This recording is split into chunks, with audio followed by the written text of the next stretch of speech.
ওয়ালাইকুম আসসালাম। কি অবস্থা?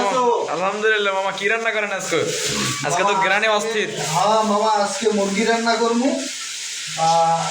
দেশি মুরগি, ঠিক আছে, দেশি মুরগি আনছি। আচ্ছা, দেশি মুরগি রান্না করবো। মুরগির কালারটা তো সেই মামা।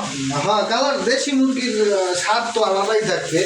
আজকে মানুষ কিন্তু বেশি, আচ্ছা আচ্ছা, কারণে আবার আইটেমটা অন্যরকম বানাইছে। একটু কিরকম, একটু খুললে কম দি মামা। এই মুরগির সাথে মনে করো অনেকগুলো লোকজন, বুঝছো? হ্যাঁ, ঝোল রাখা লাগে বেশি। হ্যাঁ, ঝোল লাগে। আচ্ছা, এই কারণে চিন্তা ভাবনা করছি যে আজ ঝোল তো লাগবেই। হ্যাঁ, আর বেশি ঝোল হইলে তো তরকারি মজা লাগে না। আচ্ছা এই কারণে সাথে দিছি ওই যে আলু। এই আলুটা দেখছো? আচ্ছা আচ্ছা, এই যে সাথে আলু আছে। হ্যাঁ, এই এর লগে আলু দিলেই তো আর তরকারি ঝোল হইবে না। না না, সাথে আমার মনে করো এই মুসুরি ডাইল মামা। হ্যাঁ, এইটা দিয়ে মনে করো তরকারিটারে গাঢ় বানাই দিবি। তরকারিটা নতুন সিস্টেম। স্বাদ লাগে। হ্যাঁ, কাকুরাতে দিয়ে ইলিশ মাছ দেখছেন আপনি? ওরে বাবা, এদিকে আবার কাকু ইলিশ মাছ চড়াইছে, সাথে আবার কি আছে? বেগুন আছে, সাথে আবার আছে বেগুন আর আলু। ঠিক আছে।